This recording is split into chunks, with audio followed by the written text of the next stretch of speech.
In the heart of East Asia, a palpable sense of unease is growing. For decades, Japan has navigated a complex and often fraught relationship with its powerful neighbor, China. But as we move through 2025, that long-standing concern has sharpened into something far more acute. Why is Japan more concerned about China than any other country in 2025? It's a question that goes beyond historical grievances or economic competition. The answer lies in a confluence of rapidly escalating military threats, profound strategic vulnerabilities, and a fundamental shift in Japan's own defense posture, a shift born out of necessity. The waters surrounding Japan are no longer just trade routes. They've become a stage for military posturing.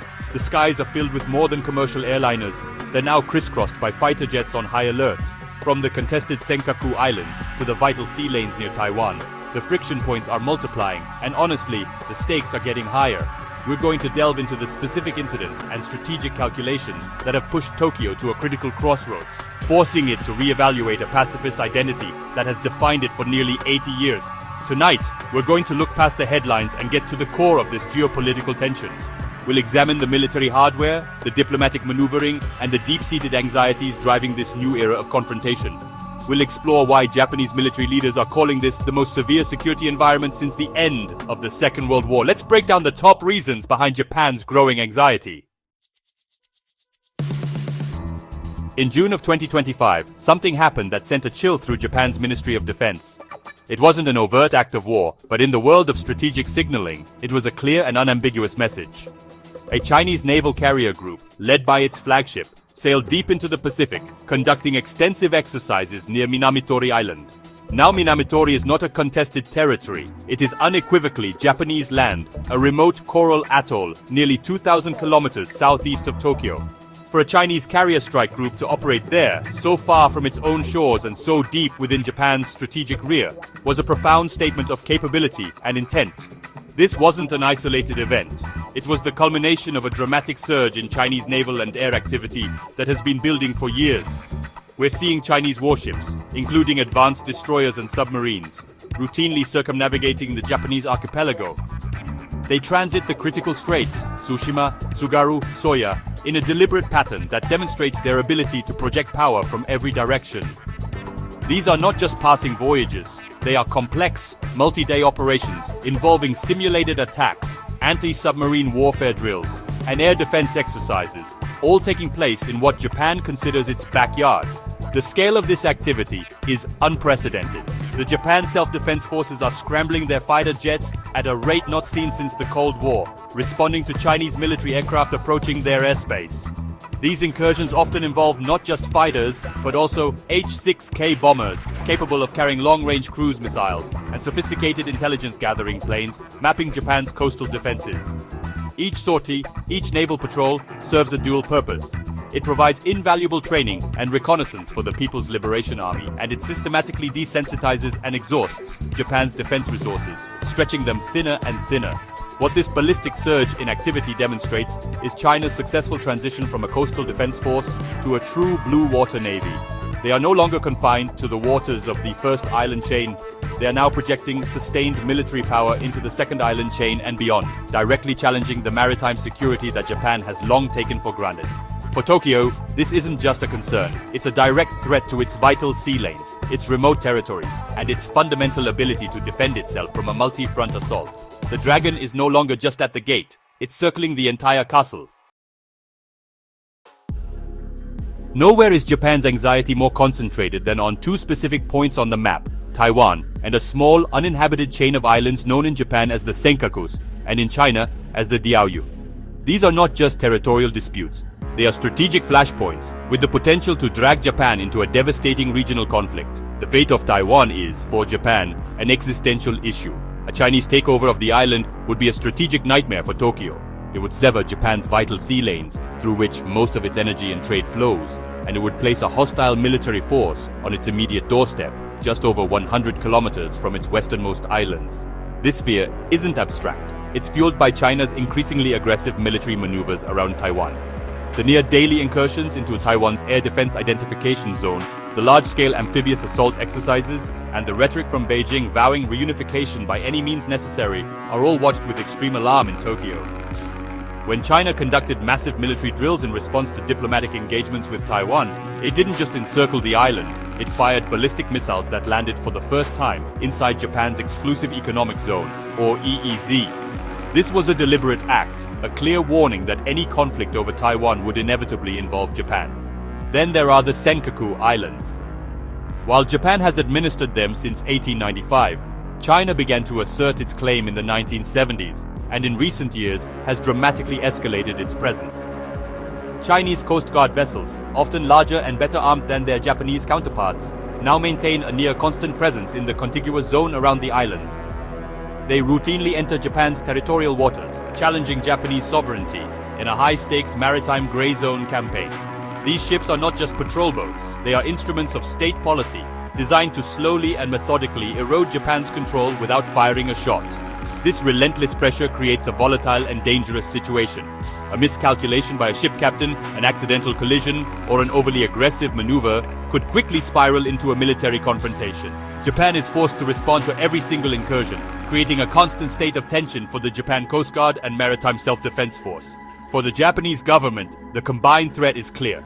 China is demonstrating its willingness and capability to unilaterally change the status quo by force, both in the Taiwan Strait and in the East China Sea. This leaves Japan with the terrifying realization that peace is fragile and it could be drawn into a fight not of its own choosing. For nearly 80 years, Japan's identity has been anchored by Article 9 of its constitution, the clause that renounces war as a sovereign right. This post-war pacifism has been a source of national pride and a cornerstone of regional stability. But in 2025, the foundations of that pacifist stance are being shaken to their core by the perceived threat from China. The result is, honestly, one of the most significant and rapid military transformations of any major power in the 21st century. The clearest evidence of this shift is the money. For the fiscal year 2025, Japan's defense budget has surged to a record 8.7 trillion yen, or roughly $60 billion. This isn't just a modest increase. It's part of a 5-year plan to nearly double defense spending as a percentage of GDP, bringing Japan in line with NATO standards. This dramatic influx of cash is not being spent on just maintaining the status quo. It is being directed with laser-like focus toward acquiring a capability that Japan has explicitly rejected for decades, the power to strike back. The centerpiece of this new strategy is the procurement of hundreds of US-made Tomahawk cruise missiles. These are long-range, precision-guided weapons designed to hit targets deep inside enemy territory, command centers, air bases, and missile launch sites. The acquisition of Tomahawks, alongside the development of Japan's own upgraded Type 12 surface-to-ship missiles, represents a tectonic shift in military doctrine. The self-defense forces, long configured with a shield mentality focused solely on defending Japanese territory, are now being equipped with a spear. The official justification is that this counter-strike capability is purely for defensive purposes, to deter an attack by making it clear to any potential aggressor that they too would suffer devastating consequences. But the message to Beijing is unmistakable. Japan will no longer simply absorb the first punch. This rearmament is a source of intense debate within Japan and is watched with apprehension by its neighbors. It marks a decisive break from the post-war consensus. The government is reinterpreting the constitution to allow for these new capabilities, arguing that they fall within the bounds of self-defense in an increasingly dangerous world. But critics worry it sets Japan on a path toward remilitarization, potentially sparking a regional arms race. For the government in Tokyo, however, the choice is clear. In their view, the cost of inaction, of remaining a passive shield in the face of an expansionist power, is far greater than the risk of rearming. Faced with a challenge it cannot meet alone, Japan has embarked on a whirlwind of diplomacy, rapidly weaving a new web of security partnerships across the Indo-Pacific. The cornerstone of its defense remains the US-Japan alliance, but Tokyo understands that in the 21st century, a single anchor is not enough. It needs a network. This strategic realignment is about building a coalition of like-minded nations, creating a collective security architecture designed to counterbalance China's growing power and influence. It's a strategy of deterrence by entanglement, making the cost of aggression against one a concern for all. A key development in this strategy is the new Reciprocal Access Agreement, or RAA, signed with the Philippines in late 2024 and being implemented throughout 2025. This landmark pact allows for Japanese troops to be deployed to the Philippines, and vice versa, for joint training and exercises. Its significance cannot be overstated.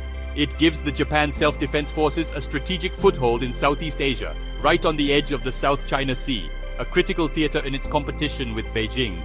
It also sends a powerful signal of solidarity to Manila, which faces its own intense maritime pressure from China.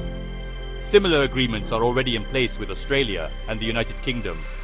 Beyond bilateral pacts, Japan is aggressively pursuing multilateral defense ties. The most crucial of these is the trilateral relationship with the United States and South Korea. After years of being strained by historical disputes, the leaders in Tokyo, Washington, and Seoul have recognized that the shared threat from China and North Korea necessitates unprecedented cooperation. We are now seeing trilateral missile defense drills, joint anti-submarine warfare exercises, and real-time intelligence sharing at a level that was unimaginable just a few years ago. This united front in Northeast Asia presents a formidable challenge to any adversary. This diplomatic offensive extends further. Japan is strengthening security ties with India through the Quad, engaging with European partners like France and Germany, who are increasing their naval presence in the region and providing Coast Guard vessels and training to nations like Vietnam and Malaysia. It's a comprehensive, multi-layered strategy designed to reinforce what is known as the free and open Indo-Pacific. By deploying advanced defense systems like its new Aegis-equipped destroyers and F-35 fighter jets, and then integrating them with its allies, Japan is not just preparing to defend its own islands, it is positioning itself as a linchpin of regional security, determined to uphold a rules-based order that it sees as being under direct assault. Behind the closed doors of Japan's Ministry of Defense and within the highest echelons of the self-defense forces, the mood in 2025 is stark. There is a pervasive and growing sense of strategic crisis. Top military leaders and government officials are openly stating that Japan is facing the most severe and complex security environment since the end of the Second World War. This is not hyperbole for political effect. It is a sober, professional assessment based on the confluence of threats they see arrayed against them. It's a mindset that is driving the urgent pace of their military modernization and diplomatic outreach. The primary driver of this crisis mentality is, without question, China's military expansion. Japanese defense planners watch with deep concern as China's defense budget continues its decades-long double-digit growth, funding a naval fleet that has already surpassed the US Navy in size. They analyze the rapid development of hypersonic missiles, for which Japan currently has no effective defense. They see the PLA's reorganization into joint theater commands designed to fight and win high-tech, integrated wars, particularly in scenarios involving Taiwan or the East China Sea. This isn't a future threat. From Tokyo's perspective, it's a present and escalating danger. Compounding this anxiety is the deepening strategic alignment between China and Russia. The sight of joint Chinese and Russian naval flotillas circumnavigating Japan, or bomber patrols flying in combined formations near Japanese airspace, has become a regular occurrence. For Japan, this represents a potential two-front security nightmare. It raises the specter of having to defend against coordinated pressure from the north and the west simultaneously, stretching its already taxed defense resources to the breaking point.